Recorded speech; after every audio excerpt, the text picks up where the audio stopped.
নমস্কাৰ এই মুহূৰ্তত আহি পৰিছে কেইবাটাও গুৰুত্বপূৰ্ণ খবৰ আৰু এনে ধৰণৰ খবৰসমূহ নিতো চাবৰ কাৰণে চেনেলটো সাবস্ক্ৰাইব কৰি ভিডিঅ'টোত এটা লাইক কৰি দিব এই মুহূৰ্তত জনাই আছো এটা ব্ৰেকিং নিউজ ডি বুটাৰৰ গোচৰ প্ৰত্যাহাৰ নহয় হিন্দু বাঙালীৰ এবাৰ পাল্টি মাৰিলে হিমন্ত বিশ্ব শৰ্মাৰ চৰকাৰ 22 জুনত জাৰি কৰা নিৰ্দেশনাক সংশোধন ৰাজ্য চৰকাৰৰ কেৱল গুৰখা আৰু কুছ ৰাজবংশী ডি বুটাৰৰ গোচৰহে প্ৰত্যাহাৰ কৰা হ'ব হিন্দু বাঙালীসকলক এবাৰ প্ৰতাৰণা কৰিলে হিমন্ত বিশ্ব শৰ্মাৰ চৰকাৰে ডি বুটাৰৰ গোচৰ প্ৰত্যাহাৰ নহয় হিন্দু বাঙালীৰ পৰৱৰ্তী খবৰ একেখন মঞ্চতে দেখা পোৱা গ'ল পাকিস্তানৰ প্ৰধানমন্ত্ৰী শ্বাহবাজ শ্বৰীফ আৰু ভাৰতৰ প্ৰধানমন্ত্ৰী নৰেন্দ্ৰ মোদী অপাৰেচন সিন্দুৰৰ পাছত প্ৰথমবাৰলৈ একেখন মঞ্চত ভাৰত পাকিস্তানৰ প্ৰধানমন্ত্ৰী চীনত অনুষ্ঠিত হোৱা বৈঠকত পাকিস্তানৰ প্ৰধানমন্ত্ৰী শ্বাহবাজ শ্বৰীফ আৰু ভাৰতৰ প্ৰধানমন্ত্ৰী নৰেন্দ্ৰ মোদী একেখন মঞ্চতে দেখা পোৱা গৈছে আন এটা খবৰ থাইলেণ্ডলৈ ফুৰিবলৈ গৈ অসমৰ যুৱকৰ ৰহস্যজনক মৃত্যু থাইলেণ্ডৰ সাগৰৰ পাৰত উদ্ধাৰ ৰঙিয়াৰ আমিৰ হামজা নামৰ যুৱকজনৰ মৃতদেহ 28 আগষ্টত বন্ধুৰ সৈতে থাইলেণ্ডলৈ ফুৰিবলৈ গৈছিল আমিৰ হামজা মৃতদেহ স্বগৃহলৈ অনাত মুখ্যমন্ত্ৰীক সহায় কৰিবলৈ আহ্বান পৰিয়ালৰ পৰৱৰ্তী খবৰ আমেৰিকাৰ ফৰ্ট মৰ্গান বিমানবন্দৰত অঘটন আকাশ মাৰ্গতে দুখন বিমানৰ মাজত প্ৰচণ্ড সংঘৰ্ষ দুৰ্ঘটনাত নিহত পাইলট সহ 3জনকৈ লোক সংকটজনক অৱস্থাত এজনক চিকিৎসালয়ত ভৰ্তি দুইখন বিমানতে আছিল দুজনকৈ লোক আৰু দুৰ্ঘটনাৰ পাছতে জ্বলি ছাৰকাৰ হৈছে এখন বিমান পৰৱৰ্তী খবৰ সমগ্ৰ দেশেই এছআইআৰৰ বিৰোধিতা কৰিব লাগে গুৱাহাটীত প্ৰসিদ্ধ ৰাজনৈতিক বিশ্লেষক যোগেন্দ্ৰ যাদৱৰ মন্তব্য ভোটাৰ তালিকাৰ বিশেষ পুনৰীক্ষণ সন্দৰ্ভত উচ্চতম ন্যায়ালয়ৰ শুনানিৰ পূৰ্বে এই মন্তব্য কৰিলে যোগেন্দ্ৰ যাদৱে আন এটা খবৰ যিকোনো মুহূৰ্তত গ্ৰেপ্তাৰ হ'ব পাৰে কৰিশ্মা নাথৰ বিৰুদ্ধে এজাহাৰ দাখিল অসমীয়া যুৱ মঞ্চ আৰু যোৰহাট সংগীত শিল্পীৰ ৰাভা সংগীতক বিকৃত কৰাৰ অপৰাধত কৰিশ্মা নাথৰ বিৰুদ্ধে লখিমপুৰ সদৰ আৰক্ষী থানাত এজাহাৰ দাখিল কৰিলে অসমীয়া যুৱ মঞ্চই আন এটা খবৰ বৰাকৰ হিন্দু বাঙালীসকলৰ সকলো সমস্যা সমাধান কৰা বিজেপি চৰকাৰৰ দায়িত্ব মুখ্যমন্ত্ৰী হিমন্ত বিশ্ব শৰ্মাই এই মন্তব্য কৰিছে বৰাকত উপস্থিত হৈ অসমক সুৰক্ষিত ৰখাৰ স্বাৰ্থত ব্ৰহ্মপুত্ৰ উপত্যকাৰ পিছত এইবাৰ বৰাক উপত্যকাটো আৰম্ভ হ'ব উচ্ছেদ অভিযান অসমৰ বিভিন্ন বনাঞ্চল বেদখল কৰা বিদেশীক ইতিমধ্যে উচ্ছেদ কৰি বনাঞ্চলসমূহ মুকলি কৰা হৈছে এতিয়া বৰাক উপত্যকাৰ বনাঞ্চল বেদখল কৰা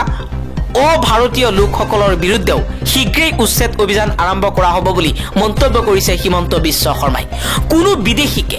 ভাৰতৰ মাটিত থাকিবলৈ দিয়া নহ'ব বেদখলকাৰীসকলৰ বিৰুদ্ধে এই হুঁচিয়াৰী মুখ্যমন্ত্ৰী শৰ্মাৰ দেওবাৰে শিলচৰত নেতাজী সুভাষ চন্দ্ৰ বসুৰ এটি মূৰ্তি উন্মোচন কৰি ভাষণত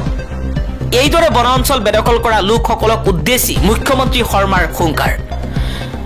বৰাক উপত্যকাৰ হিন্দু বাঙালীসকলৰ সকলো সমস্যা সমাধান কৰিবলৈ বদ্ধপৰিকৰ বিজেপি চৰকাৰ বুলিও মন্তব্য কৰিছে হিমন্ত বিশ্ব শৰ্মাই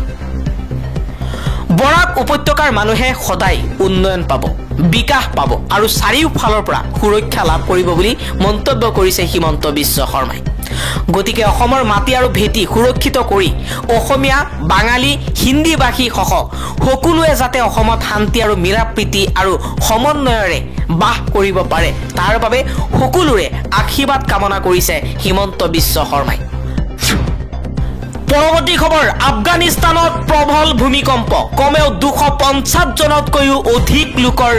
মৃত্যু দিল্লী আৰু উত্তৰ ভাৰততো অনুভূত হৈছে কম্পন দেওবাৰে মাজনিশা দক্ষিণ পূব আফগানিস্তানত সংঘটিত হৈছে এক শক্তিশালী ভূমিকম্প ৰিক্টাৰ স্কেলত ভূমিকম্পৰ প্ৰাবল্য আছিল 6 যাৰ ফলত আফগানিস্তানৰ লগতে পাকিস্তান আৰু ভাৰতৰ কেইবাটাও স্থানতো আতংক বিয়পি পৰিছে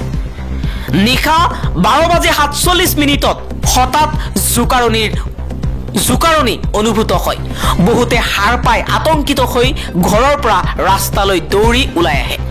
ৰাজধানী দিল্লীকে ধৰি উত্তৰ আৰু পশ্চিম ভাৰতৰ বিভিন্ন প্ৰান্ততো অনুভূত হৈছে ভূমিকম্প আফগানিস্তানৰ জালালাবাদৰ পৰা প্ৰায় 27 কিলোমিটাৰ উত্তৰ পূবত এই ভূমিকম্পৰ কেন্দ্ৰবিন্দু আছিল আৰু ইয়াৰ গভীৰতা আছিল প্ৰায় 8 কিলোমিটাৰ বিশেষজ্ঞসকলে কৈছে যে ভূগৰ্ভৰ ওপৰত এনে ধৰণৰ ভূমিকম্প বহুত বেছি বিপদজনক কাৰণ ইয়াৰ প্ৰভাৱ দ্ৰুত গতিত ভূপৃষ্ঠত উপনীত হয় আৰু ঘৰ দুৱাৰ ভাঙি যোৱাৰ সম্ভাৱনা বাঢ়ি যায় আফগানিস্তানত 250 জন লোকৰ মৃত্যু হোৱাৰ খবৰ পোৱা গৈছে কমেও 500তকৈও অধিক লোক আহত হৈছে এতিয়াও বহু মৃত্যু হোৱাৰ আশংকা আছে আন এটা খবৰ মিয়া মুছলমানৰ বিৰুদ্ধে অভিযান চলোৱা দল সংগঠনলৈ আহ্বান মিয়া খেদাৰ সময়ত বিভিন্ন দল সংগঠন ওলাই আহিছিল এতিয়া কিয় নিমাত হৈ আছে বীৰ লাচিত সেনা উৰিয়াম ঘাটত নগাৰ আগ্ৰাসনৰ পিছতেই দল সংগঠনক লৈ তীব্ৰ মন্তব্য কৰিছে মুছাৰ নেতাই কৈছে মিয়াই খেতি কৰোতে সহ্য হোৱা নাছিল এতিয়া কিয় নিমাত হৈ আছে বীৰ লাচিত সেনা কিয় নিমাত হৈ আছে উজনি অসমৰ একাংশ দল সংগঠন অসমৰ খেতিৰ এতিয়া ভাগ লাগে নগাত পৰৱৰ্তী খবৰ বিটিআৰ নিৰ্বাচনৰ বাবে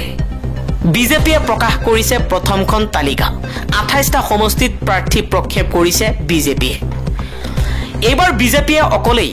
বিটিআৰত নিৰ্বাচন খেলিব ইউপিপিএল বিপিএফক পৰাস্ত কৰি বিটিআৰ দখলৰ চেষ্টা বিজেপিৰ বিটিআৰ নিৰ্বাচনৰ বাবে দিলীপ শইকীয়াই প্ৰকাশ কৰিছে প্ৰথমখন তালিকা আন এটা খবৰ ভাৰতত বাংলাদেশী প্ৰৱেশ কৰাৰ বাবে 20,000কৈ টকা লৈ দালালে বাংলাদেশী যাতে অসমত সোমাব নোৱাৰে তাৰ বাবে ব্যৱস্থা গ্ৰহণ কৰা হৈছে ত্ৰিপুৰা ডাউকি মানকাছাৰ আৰু শ্ৰীভূমিক এৰি অসমত প্ৰৱেশ কৰে বাংলাদেশী অসমত বাংলাদেশী প্ৰৱেশক লৈ মুখ্যমন্ত্ৰী হিমন্ত বিশ্ব শৰ্মাই এই ডাঙৰ মন্তব্য কৰিছে আন এটা খবৰ একেখন মঞ্চতে চীনত দেখা গ'ল ভাৰতৰ প্ৰধানমন্ত্ৰী নৰেন্দ্ৰ মোদী আৰু পাকিস্তানৰ প্ৰধানমন্ত্ৰী শ্বেহবাজ শ্বৰীফ মঞ্চত চীনৰ ৰাষ্ট্ৰপতি জি জিনপিং ৰাছিয়াৰ ৰাষ্ট্ৰপতি ভ্লাদিমিৰ পুটিন সহ